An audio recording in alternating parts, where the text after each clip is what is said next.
नमस्कार प्यारे बच्चों, कैसे हैं आप सब। जैसा कि आप जानते हैं कि आपकी परीक्षाओं की तिथि आ चुकी है और बहुत जल्द आपकी परीक्षाएं होने वाली हैं। मैं आशा करती हूं कि आप अपनी परीक्षा की तैयारी में बहुत लगन और मेहनत से जुटे हुए होंगे और जो बच्चे अभी भी थोड़ी सी लापरवाही कर रहे हैं उनके लिए मेरा संदेश कि वो अभी भी समय है और बहुत मेहनत करें, बहुत लगन से पढ़ें ताकि आपका परीक्षा परिणाम जो है वो अच्छा आए।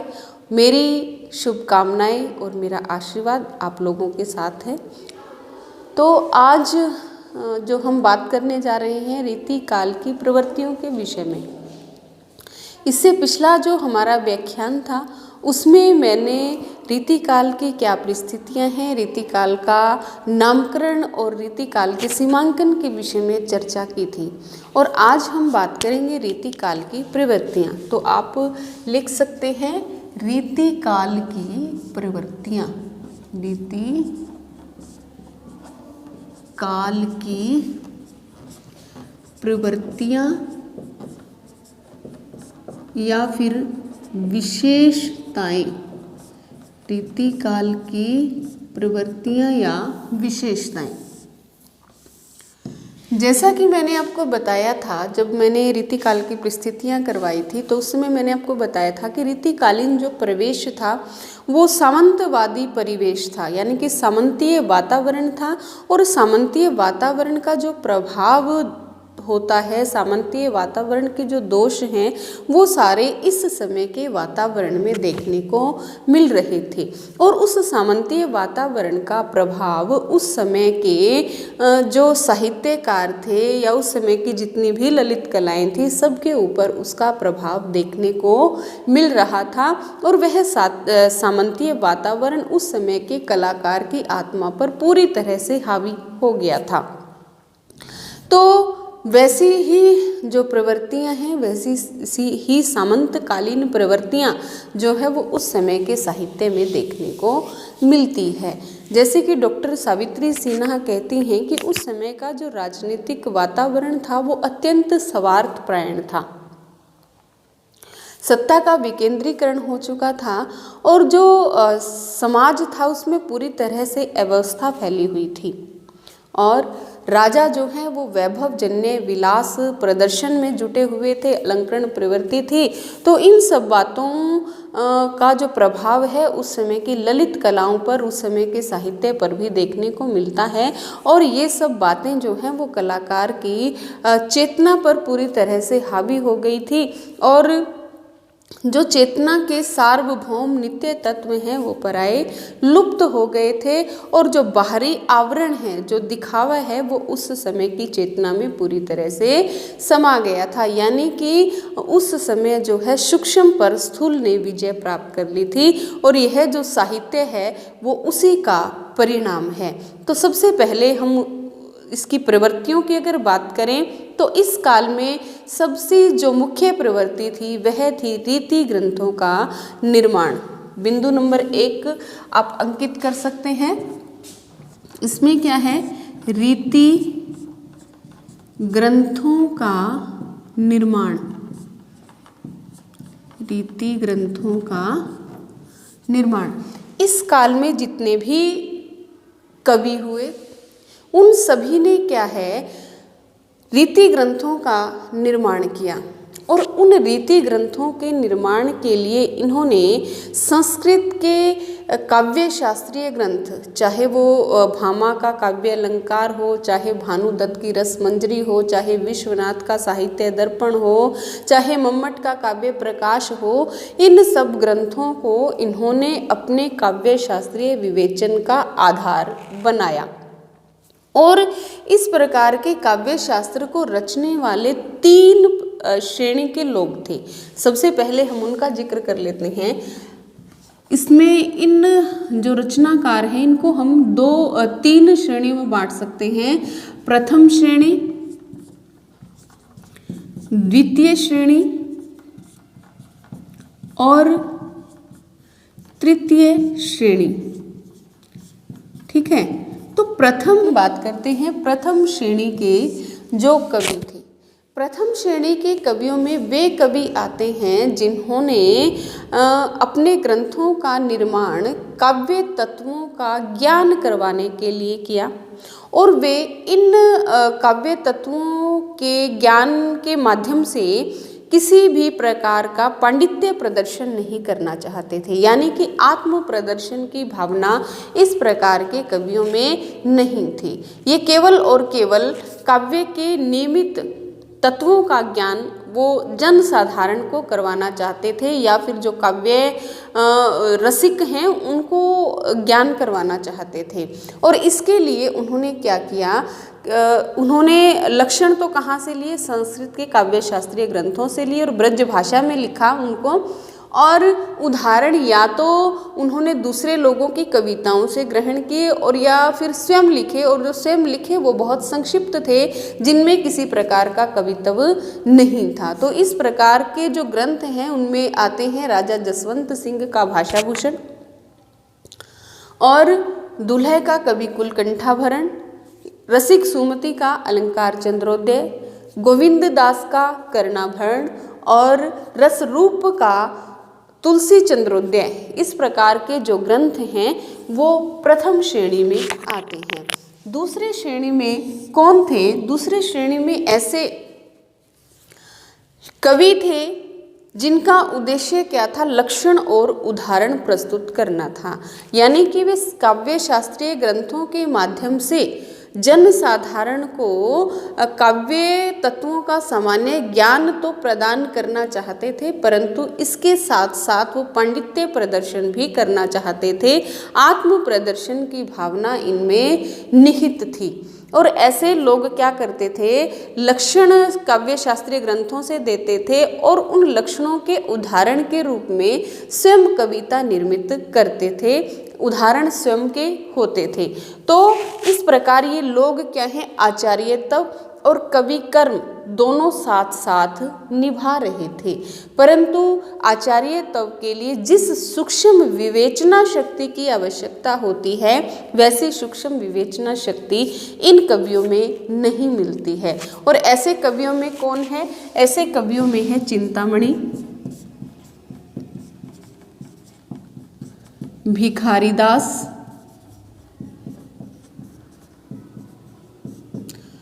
कुलपति मिश्र, श्रीपति, मतीराम, देव। इस प्रकार के जो कवि हैं वो सारे द्वितीय श्रेणी में आते हैं।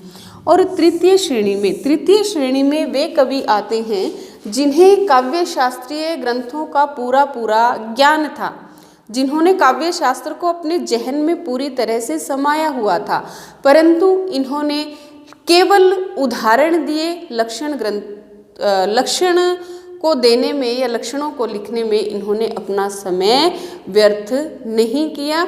और ऐसे कवियों में कौन आते हैं? ऐसे कवियों में मुख्यतः किसका नाम लिया जाता है? बिहारी दास का नाम लिया जाता है। ठीक है, तो इन कवियों ने क्या किया? इन कवियों ने आचार्य कर्म और कवि कर्म दोनों साथ साथ निभाए हैं। और इन्होंने किसका सहारा लिया? रीति ग्रंथों का निरूपण करने में काव्य शास्त्रीय ग्रंथों का सहारा लिया है। तो आपको समझ में आ गया होगा कि रीति ग्रंथों का निर्माण हुआ। दूसरी इस काल की क्या विशेषता थी? जो इस काल की सर्व प्रमुख विशेषता है और इस काल की नसों में बहने वाला खून इसको कहा जाता है और इस काल का प्राण भी इसको कहा जाता है, वो क्या थी? इस काल में जो श्रृंगारिक ग्रंथ रचे गए, इस काल में ग्रंथों में जो श्रृंगारिकता पाई जाती है वह जो थी इस काल की सर्व प्रमुख विशेषता थी। इस काल के कवियों ने जो है वो अपने काव्य में श्रृंगारिकता का बहुत अधिक प्रयोग किया है। और इसके पीछे कारण क्या था कि राजा क्या था? विलासी था और दरबारी कवि थे और दरबार में उत्तेजना और वासना का माहौल था। तो ऐसे में केवल इसी प्रकार की श्रृंगारिकता की रचनाओं को ही वो राजा जो थे वो अधिक महत्व देते थे, क्योंकि पाठक या श्रोता जो है उसी के अनुसार ही काव्य लेखन या सृजन होता है। तो वैसा ही किसने किया? इन कवियों ने किया। और वैसे भी जो ये कवि थे इस प्रकार की रचनाएं करने के पीछे इनका एक और उद्देश्य था कि इस प्रकार की रचनाओं के माध्यम से ये जीविकोपार्जन कर रहे थे, पैसा कमा रहे थे, और कविता करना क्या बन गया था, इनका व्यवसाय बन गया था, जिस कारण इनके काव्य में श्रृंगारिकता दिखाई देती है। और श्रृंगारिकता के लिए इन्होंने सामान्य नायक नायिका को अपना उपादान नहीं बनाया, बल्कि राधा और कृष्ण की श्रृंगारिक चेष्टाओं के माध्यम से इन्होंने अपने काव्य में श्रृंगारिकता का प्रयोग किया। जैसे कि भिखारी दास कहते हैं, आगे के कवि रिझें तो कविताई, ना तो राधिका कन्हैया सुमरिन को बहानो है। यानी कि अगर मेरी कविता से जो श्रोता है वो प्रसन्न होता है, यानी कि दरबारी लोगों को अगर मेरी कविता पसंद आती है तो वो कविता अच्छी है, अन्यथा तो नाम सिमरन तो हो ही जाएगा। तो इस प्रकार की इस समय के कवियों की मानसिकता थी, जिसके कारण इस काल में श्रृंगारिकता जो है वो बहुत अधिक पाई जाती है। इन कवियों ने अपने काव्य में संयोग श्रृंगार और वियोग श्रृंगार दोनों का ही वर्णन किया, और इनका जो संयोग श्रृंगार था वो अश्लीलता से पूर्ण था, परंतु वियोग श्रृंगार में भी वह स्वाभाविकता नहीं आ पाई जो घनानंद के वियोग श्रृंगार में हमें देखने को मिलती है। और इनका वियोग श्रृंगार इतना अधिक क्या है, अमनोवैज्ञानिक है, अस्वाभाविक है कि कई बार पाठक को उस प्रकार के वर्णन को देखते हुए हंसी आ जाती है, उसको पढ़ते हुए वो हंसे बिना नहीं रह सकता। जैसे कि बिहारी लिखते हैं कि इत आवती चली जाती उत 6-7 हाथ, चढ़ी हिंडोरे ही सो रहे लगे उसासनों साथ। यानी वो क्या कहते हैं कि नायिका जो है वो प्रिय के वियोग में इतनी अधिक दुबली पतली हो गई है कि सांस जो है वो नायिका से भारी है। यानी कि नायिका इतनी हल्की है, नायिका हल्की है और सांस में उसके ज़्यादा वजन है।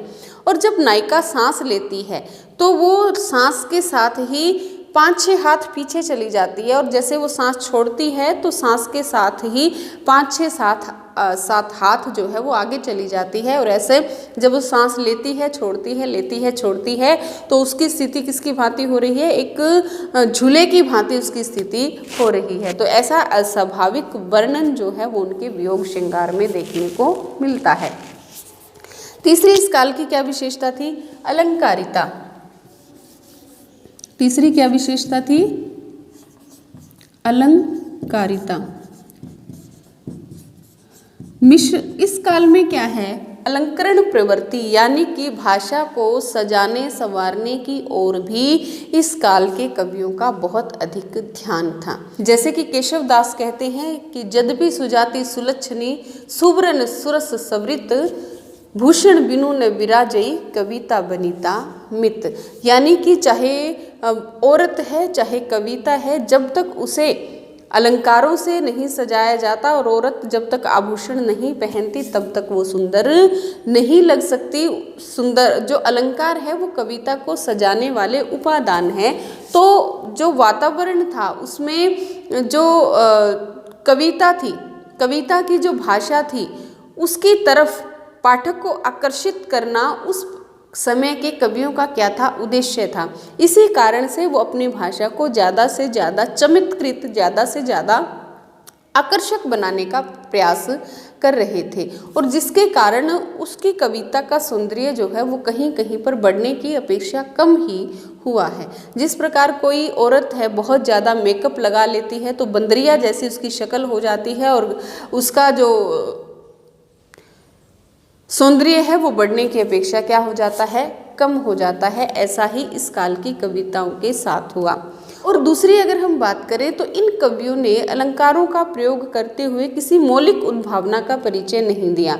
इन्होंने केवल जो उद्भट हैं, दंडी हैं या फिर अप्य दक्षित के कुवलयानंद है, इनमें जो अलंकारों का विवेचन है उसी विवेचन शक्ति का इन्होंने प्रयोग किया है। और संस्कृत के काव्य शास्त्र में जो रूढ़ उपमान थे उन्हीं उपमानों का उन्होंने पिष्ट पेषण किया है, यानी उन्हीं उपमानों का बार बार इन्होंने प्रयोग किया है। किसी प्रकार का कोई नयापन इसमें दिखाई नहीं देता है। और चौथी इनकी क्या विशेषता थी, चौथी इनकी विशेषता थी वीर काव्य। वीर काव्य का निर्माण। इस काल में वीर काव्य का निर्माण भी प्रचुर मात्रा में हुआ। जैसे कि टीकम सिंह तोमर थे, उन्होंने राजस्थान में रहते हुए इस की खोज की कि रीति काल में कितने अधिक वीर काव्य लिखे गए, और जब उन्होंने ऐसा ग्रंथ लिखा तो उसमें उन्होंने 100 से भी अधिक वीर काव्यों का उल्लेख किया हुआ है। जब मैंने आपको रीतिकाल की परिस्थितियां करवाई तो उस समय मैंने आपको बताया था कि उस समय क्या था, औरंगजेब का क्रूर एवं आतंकमय शासन था, और उस क्रूर एवं आतंकमय शासन के खिलाफ मध्य प्रदेश में छत्रसाल दशक, दक्षिण में शिवाजी, और पंजाब में गुरु गोबिंद सिंह, और जो है इधर से राजस्थान में राणा राज सिंह, ये सब क्या कर रहे थे, औरंगजेब का जो धार्मिक उपद्रव था उसके खिलाफ वो लड़ रहे थे, उसका दमन कर रहे थे, लड़ाई कर रहे थे। तो उन राजाओं के आश्रय में रहने वाले जो कवि थे, उन्होंने अपने राजा की दानवीरता का, युद्ध वीरता का बहुत ही अतिशयोक्तिपूर्ण वर्णन किया है, और ओजपूर्ण भाषा में इस वर्णन को किया है। जैसा कि मैंने आपको बताया कि जैसा राजा था, जैसी राजा की रुचि थी, वैसा ही उसके आश्रयदाता क्या कर रहे थे, वैसे ही ग्रंथों का निरूपण कर रहे थे, वैसे ही ग्रंथ लिख रहे थे। और जो उस समय का साहित्य था वो क्या था, राजा की रुचि का, अभिरुचि का परिणाम था। और यदि राजा जो है वो वीर है, ओज गुण से प्रेरित है और युद्धों से प्रेम करने वाला है, तो वो अगर ऐसे राजा के आश्रय में भूषण, जोधराज, सूदन जैसे कवि रह रहे थे तो वो उसी प्रकार के काव्य की रचना कर रहे थे। तो वीर काव्य का निर्माण भी इस काल में प्रचुर मात्रा में हुआ है। पांचवा है भक्ति और नीति। भक्ति और नीति। इस काल में क्या है, भक्ति और नीति से संबंधित ग्रंथ भी रचे गए हैं। जैसे कि मैंने आपको बताया कि भक्ति जो है इस काल की जो मुख्य विशेषता नहीं थी, यानी कि जिस प्रकार भक्ति काल में अनेक धार्मिक संप्रदायों का उद्भव हुआ, इस प्रकार की भक्ति जो है वो रीति काल में नहीं देखने को मिलती, बल्कि जिस प्रकार हम आम लोग हैं, ईश्वर में विश्वास रखते हैं, ईश्वर के प्रति अपनी आस्था व्यक्त करते हैं, तो उसी प्रकार की आस्था जो है वो इस काल के कवियों ने व्यक्त की है। जैसे जब वो अपने ग्रंथों की शुरुआत करते हैं तो मंगलाचरण में ईश्वर की स्तुति करते हैं, अंतिम में आशीर्वचन के रूप में ईश्वर की स्तुति करते हैं। इस प्रकार से उन्होंने क्या किया है, इस प्रकार से उन्होंने भगवत विषयक दोहों को भी, सूक्तियों को भी और कवित्वों को भी स्थान दिया है। जैसे कि बिहारी दास लिखते हैं कि मेरी भव बाधा हरो राधा नागरी सोई, जा तन की झाई परत श्याम हरित दुती होई। ठीक है, तो इस प्रकार क्या है, भक्ति काव्य भी इस काल में रचा गया। नीति भी इस काल के कवियों में बहुत से कवि हुए जिन्होंने नीति ग्रंथ लिखे, जैसे गिरधर दास हैं, वृंद है, घाघ है, भट्टरी है।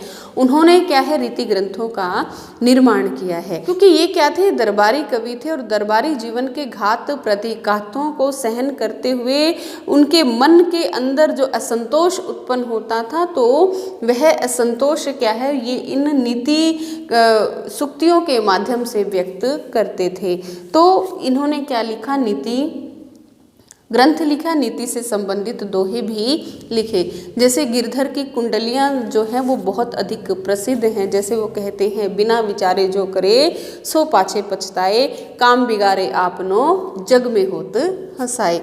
तो वो गिरधर की कुंडलियां जो है उस समय बहुत प्रसिद्ध थी। घाघ, भट्टरी, वृंद जैसे कवि हुए जिन्होंने बहुत सुंदर नीति दोहे लिखे, और यह नीति दोहे इनके अनुभव का परिणाम है, अनुभव और विवेक को दर्शाते हैं। ठीक है, उसके पश्चात जो छठा हमारा बिंदु है उसमें है प्रकृति चित्रण।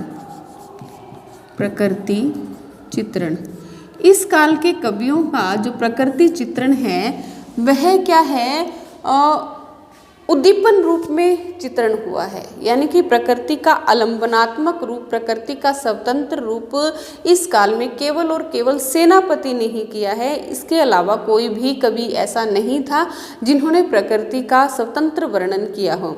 यहाँ प्रकृति केवल नायिका के नायिका की श्रृंगारिक चेष्टाओं को उद्दीप्त करने के उद्देश्य से ही यहाँ प्रकृति चित्रण किया गया है। जैसे कि कोई नायिका है और उसका पति विदेश गया हुआ है, इधर से सावन का मौसम है, सर्दी है, तो उस समय नायिका की काम चेतना किस प्रकार से उत्तेजित हो रही है और प्रकृति उस पर क्या प्रभाव डाल रही है, तो इस रूप में क्या है, प्रकृति का चित्रण किया गया है। स्वतंत्र रूप से कहीं भी प्रकृति का कोई चित्रण नहीं है। ठीक है, हमारा बिंदु है जिसमें हम बात करेंगे नारी चित्रण की। जैसा कि आप जानते हैं कि इस काल में श्रृंगारिकता का सर्व प्रमुख चित्रण हुआ और श्रृंगारिकता के चित्रण के लिए आधार किसको बनाया गया, नारी के अंगों को, उसका नख शिख वर्णन किया गया, नायक नायिका भेद किए गए और नारी का केवल बाह्य सौंदर्य ही अभिव्यक्त किया गया, नारी के प्रत्येक अंग का सूक्ष्म चित्रण किया गया और ऐसा अश्लील चित्रण किया गया कि पाठक को बहुत बार, जो हम सामान्य पाठक है वह उसे पढ़ नहीं पाता या उसे क्या होती है, लज्जा आती है पढ़ने में। तो इस प्रकार का नारी चित्रण इन्होंने किया है। यानी कहने का अर्थ है कि नारी जो है वो इनके सामने केवल और केवल भोग का एक उपकरण मात्र थी। नारी इनके सामने कोई समाज के संगठन की कोई इकाई नहीं थी। उनके सामने नारी के माँ, बहन, बेटी के रूप जो है वो लगभग क्या थे, गायब थे। उनके सामने नारी एक विलासिनी नायिका थी, प्रेमिका थी या फिर भोग की केवल और केवल एक वस्तु मात्र थी। इसके पीछे कारण क्या था कि ये कवि जो थे दरबारी थे और दरबार में जो नर्तकियां हैं, जो वेश्याएं हैं, उनकी जो काम चेष्टाएं वो देखते थे, उनको देख करके वो श्रृंगारिक चित्रण करते थे, जिसके कारण इनके जो काव्य में नारी चित्रण जो है वो क्या है, केवल उसका शारीरिक सौंदर्य ही वो चित्रित कर रहे हैं। नारी की क्या कोमल मनोभावनाएं हैं, उसकी क्या मानसिकता है, उसकी कुछ दुख भी है, उसको दर्द भी है, इस बात का कोई इन्हें मतलब नहीं था। नारी की विलासिता का ही केवल इन्होंने चित्रण किया है। 8वां है ब्रज भाषा का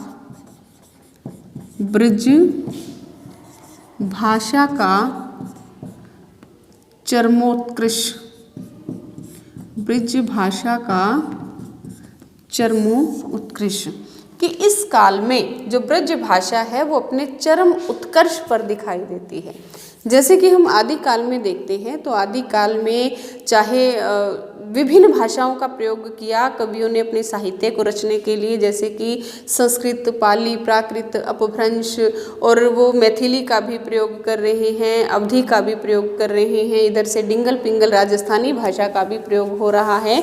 परंतु और भक्ति काल में क्या है, 2 भाषाओं का वर्चस्व दिखाई पड़ता है, अवधी और ब्रज भाषा का। परंतु रीति काल तक आते आते केवल ब्रज भाषा का ही संपूर्ण आधिपत्य स्थापित हो गया था, क्योंकि इस काल के कवि श्रृंगारिक चित्रण कर रहे थे और श्रृंगारिक चित्रण को करने के लिए एक ऐसी भाषा की आवश्यकता थी जो कोमल कांत पदावली से युक्त हो और जिसमें माधुर्य गुण अधिकता से हो। तो इन सब उनकी ज़रूरतों को केवल और केवल कौन पूरा कर रही थी, ब्रज भाषा पूरा कर रही थी। तो इस काल में केवल एक ही भाषा का चरम उत्कर्ष दिखाई पड़ता है और वो है ब्रज भाषा का। और ये रीति काल से शुरू होकर के भारतेंदु के अंतिम युग तक हमें इसी ब्रज भाषा का परचम लहराता हुआ दिखाई देता है। जैसे डॉक्टर नगेंद्र कहते हैं कि भाषा के संबंध में इन कवियों ने एक खास नाजुक मिजाजी बरती है और इनके काव्य में किसी भी ऐसे शब्द को स्थान नहीं दिया गया जिसमें माधुर्य गुण नहीं या जो माधुर्य गुण के अनुकूल नहीं है। वो कहते हैं कि अक्षरों के गुंफन में इन्होंने कहीं भी त्रुटि नहीं की और संगीत के रेशमी तारों में इनके शब्द किसकी भांति गुथे हुए हैं, माणिक्य और मोती की भांति गुथे हुए हैं। और वो कहते हैं कि ऐसी रंगोज्वल शब्दावली अन्यत्र कहीं भी दुर्लभ है। तो इस प्रकार की भाषा का प्रयोग उन्होंने किया था। अब बात करते हैं काव्य रूप की। काव्य रूप, इस काल के कवियों ने अधिकतर काव्य के मुक्तक रूप को अपनाया, क्योंकि दरबारी वातावरण था, विलासी वातावरण था, और इन कवियों को ऐसी कुछ रचना चाहिए थी या ऐसा कुछ चाहिए था जो इनके मन पर एकदम से प्रभाव डाल सकता। तो ऐसे में उनके पास लंबे लंबे प्रबंध काव्य को सुनकर उनके अर्थ ग्रहण करने का इनके पास ना तो समय था और ना ही धैर्य था। तो ऐसी अवस्था में इनके जो कवि थे, इन कवियों ने अपने आश्रयदाताओं की रुचि को देखते हुए मुक्तक काव्यों का ही निर्माण किया।